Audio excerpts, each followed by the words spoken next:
That's Stacey Blackwood. I'm Clint Lamb, and this is the Cover Crimson YouTube channel.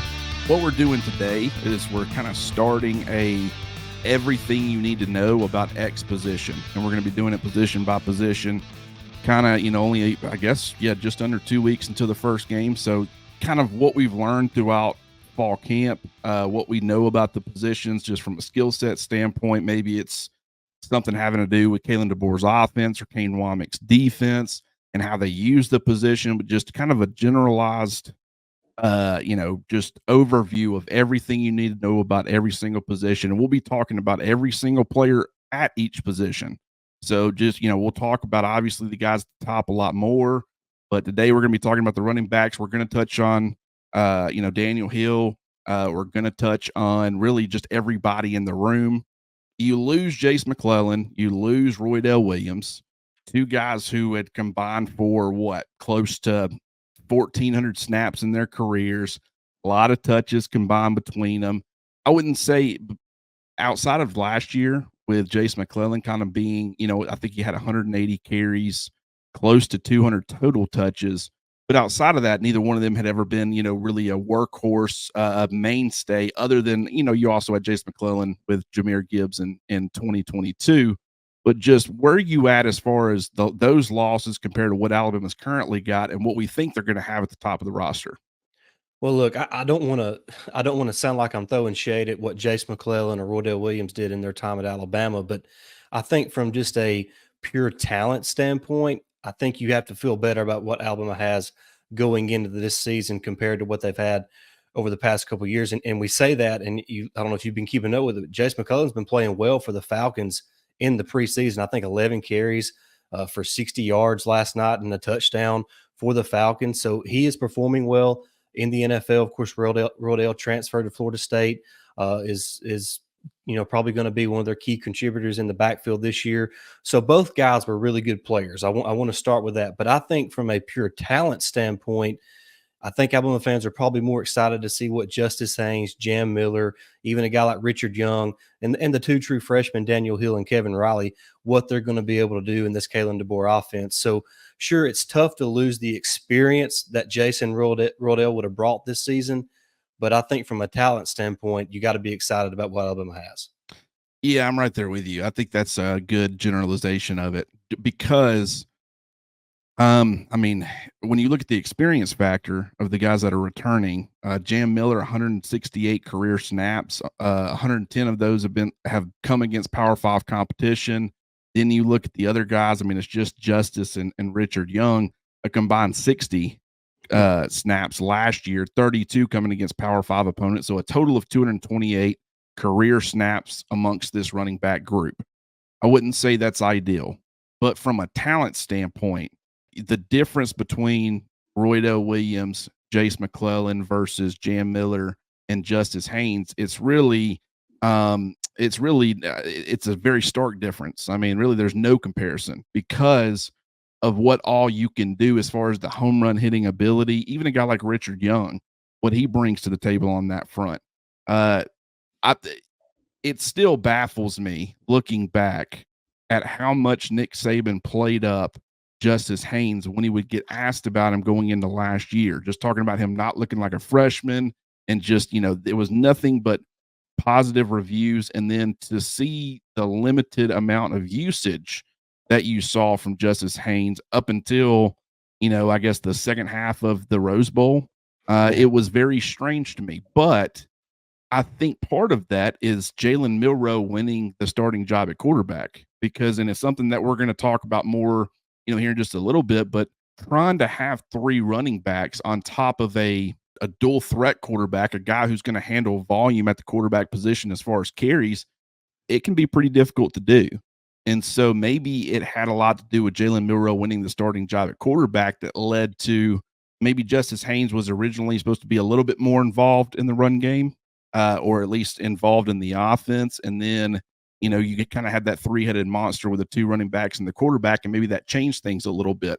Either way, I thought it was a little surprising that he got such limited run last year because it seemed like, you talk about Mississippi State, the fantastic run he had against them. You talk about the Rose Bowl.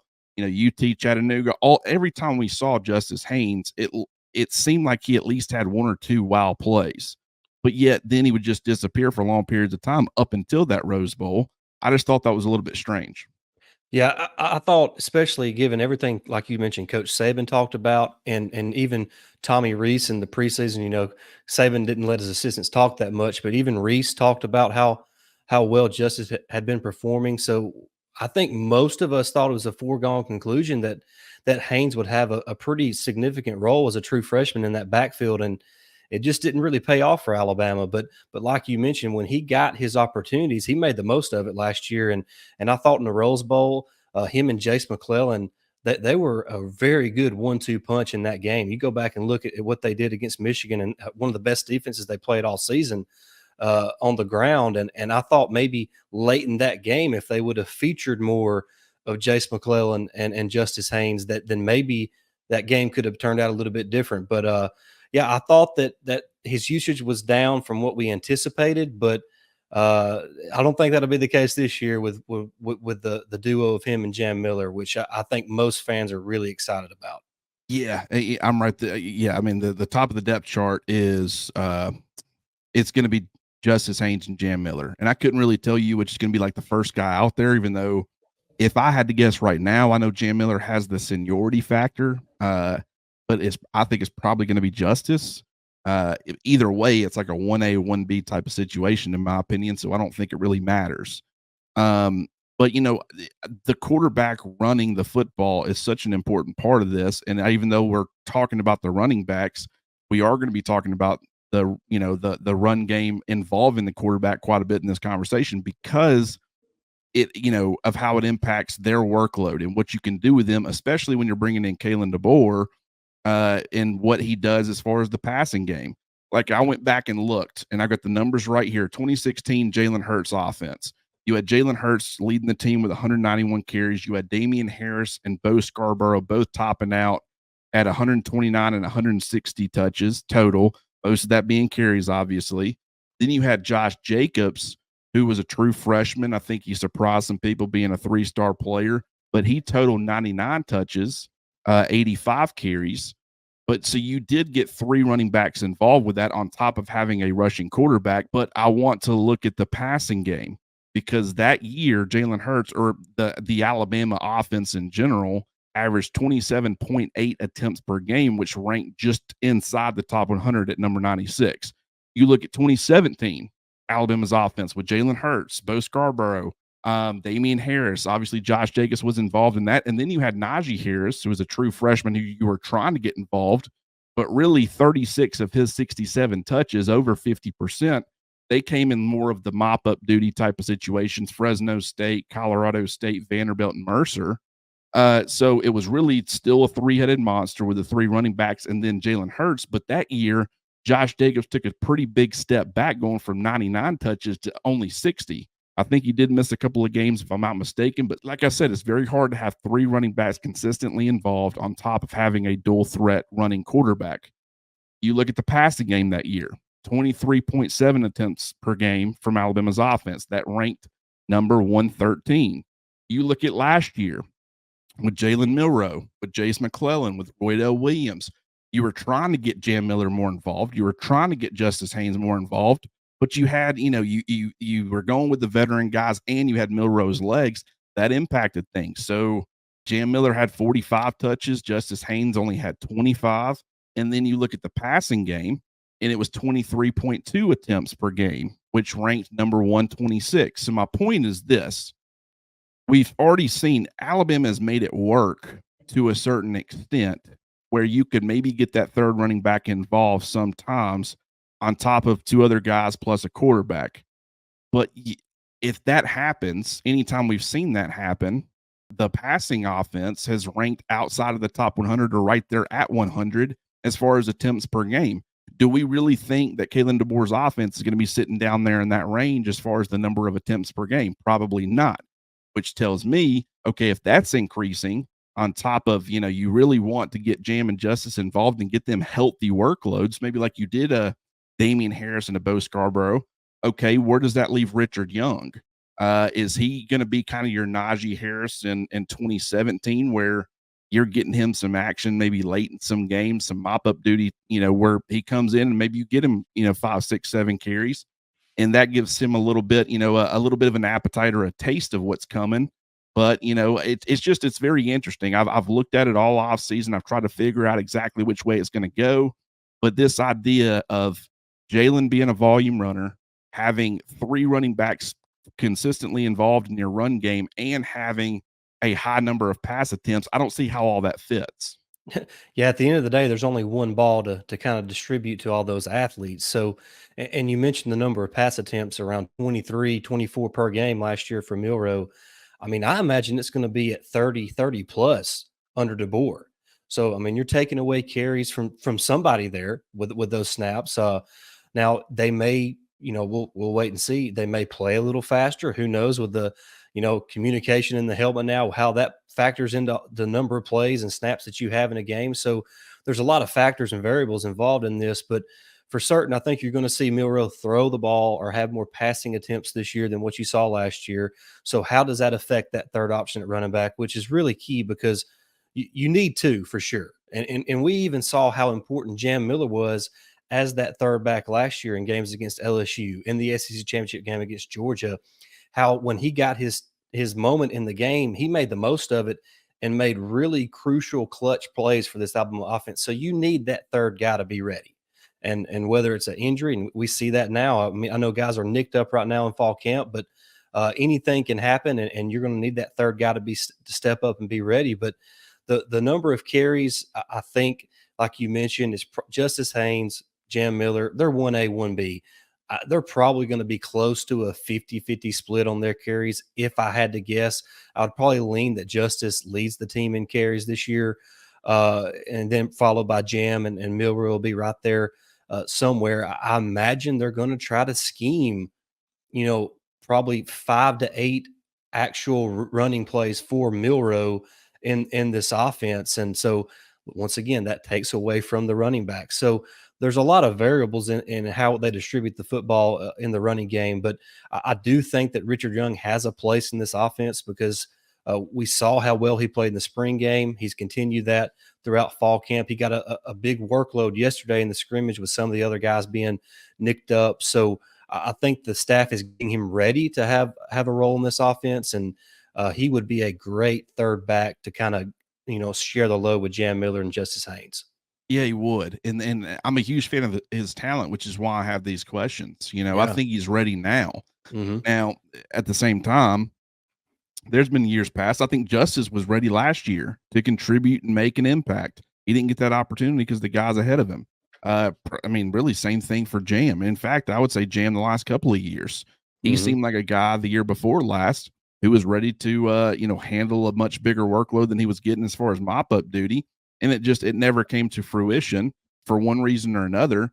But I just thought it was interesting how everything kind of shakes out because when you try to get that fourth guy involved going from 2016 to 2017 in Najee Harris, on top of having those other players, which, like I said, a lot of Najee's work was coming against, it was in the mop up duties, it was in the smaller games. They were getting guys out quick, and they were making sure that they were getting him as many touches as possible when he would come in to A, keep him happy, but B, let him get those game reps, see what it's like, and kind of prepare him for a much bigger role down the road.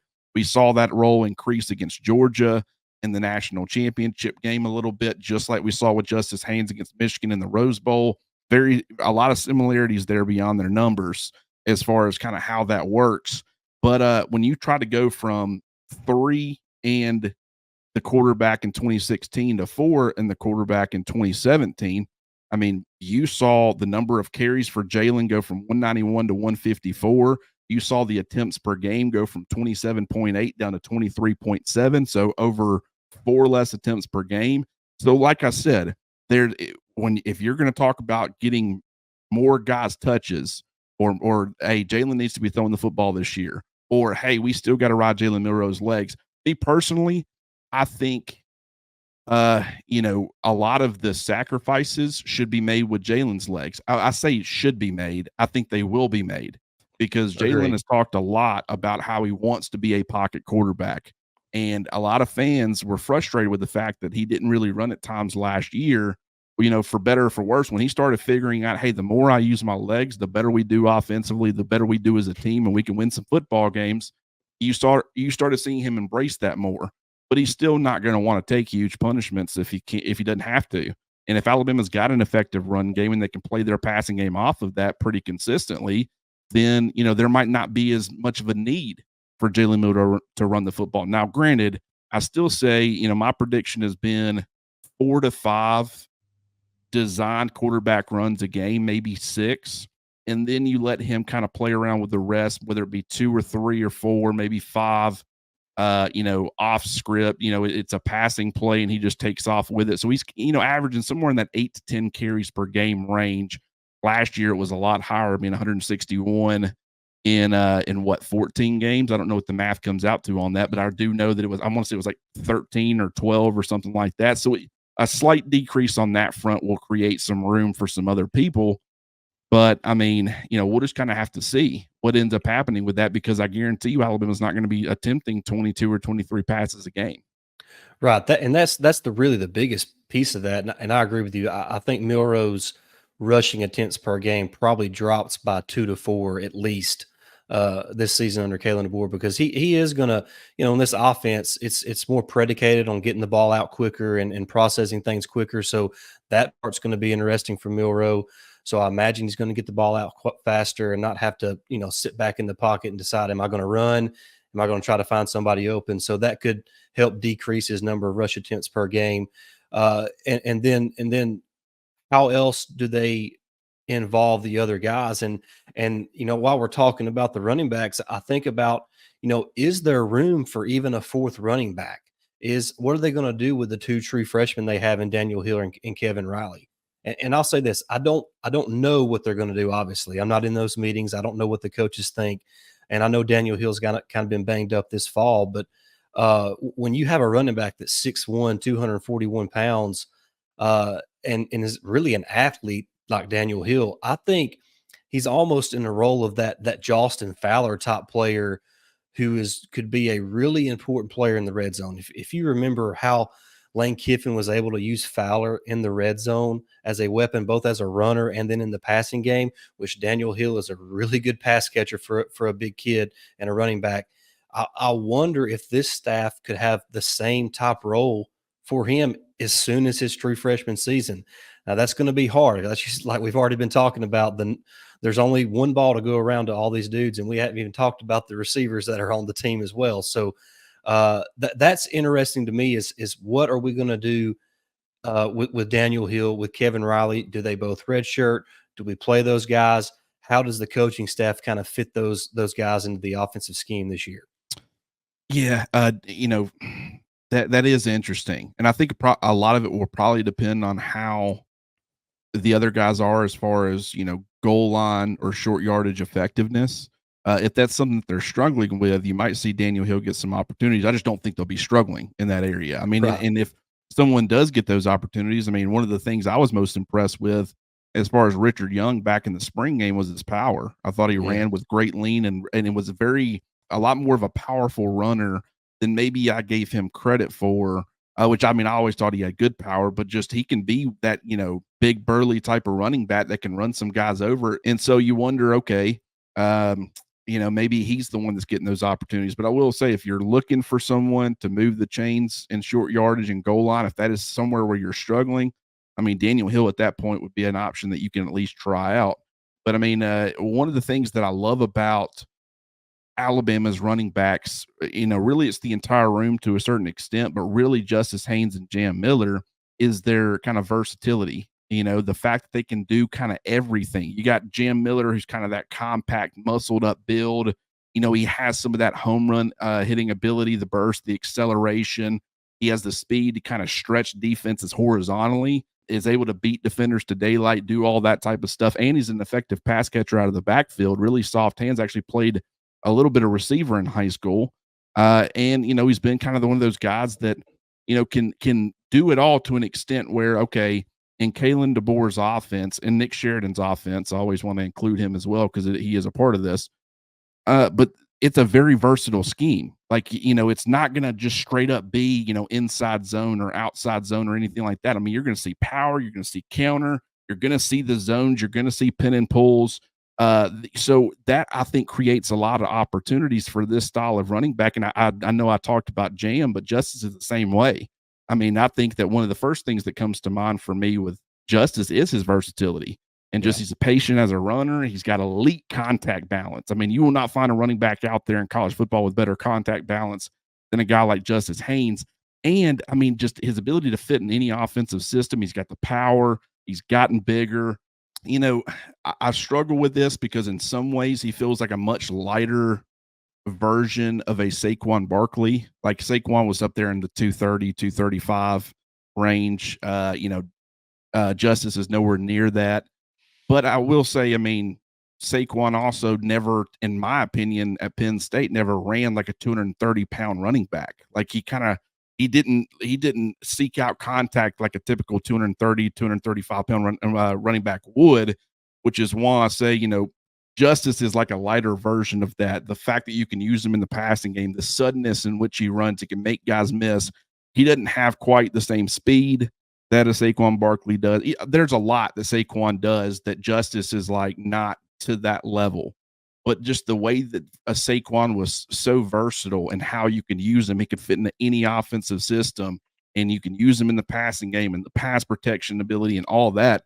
That's something that I think Justice could end up, being some sort of version as far as the role that you can ask him to play within the offense.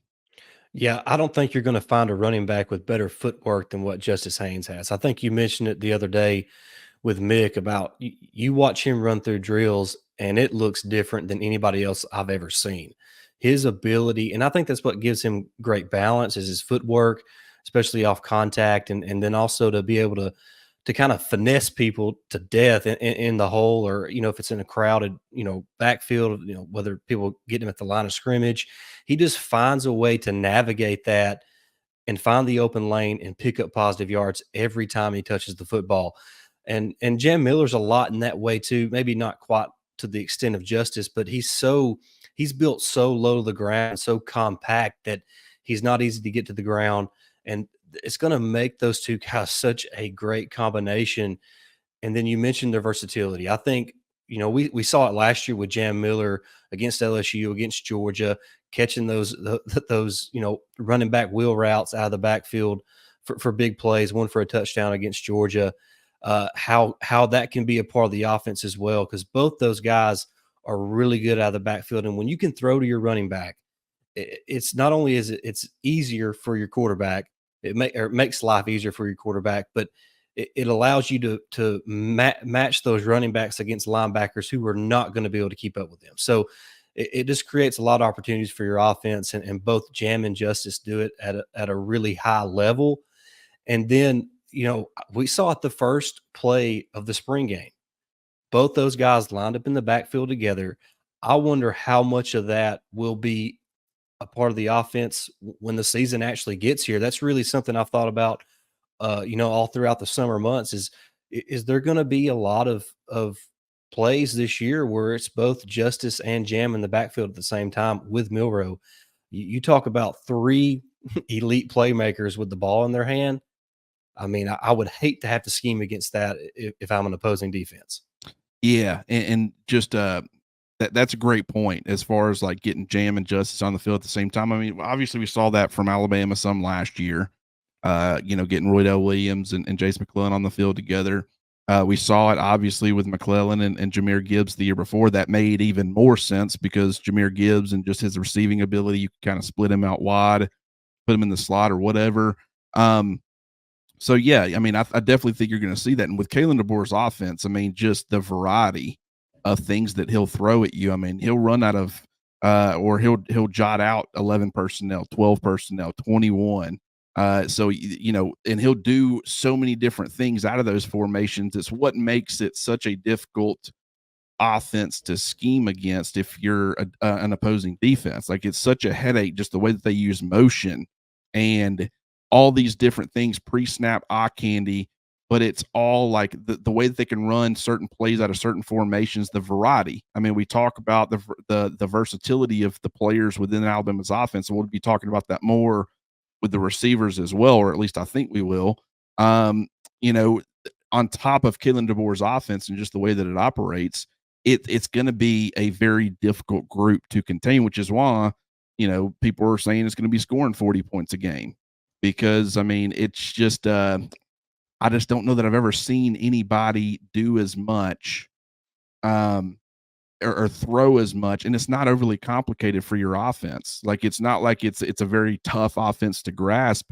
You kind of know what you're doing, but defensively, it'll have your head spinning, and it's why opposing defensive lines have such a difficult time, creating any sort of consistent pass rush because they're having to overthink everything. And I mean, there's just so much to account for and so many different things that they can do, and that's really going to help the run game. And then also these running backs. I mean, one of the things that we know about Kayin DeBoer's offense is it's one of the top, screen games in the country. And so, obviously a lot of that's going to be wide receiver screens and all that, but you're going to get these running backs involved with that as well. And I think that especially there at the top, really the entire group, but like I said, especially at the top, you got guys who can effectively catch the football and, might not have like the Josh Jacobs suddenness in the open field, might not have the Jahmyr Gibbs being able, the top end speed, but they're going to be able to make some things happen. And especially Justice Haynes, he's a guy that's like, get the football in his hands in space and let that kid go to work. I think he's going to do really good things. And so, it's going to be fun to watch for sure. But my only concern at this point would be staying healthy, Yeah. because that's something.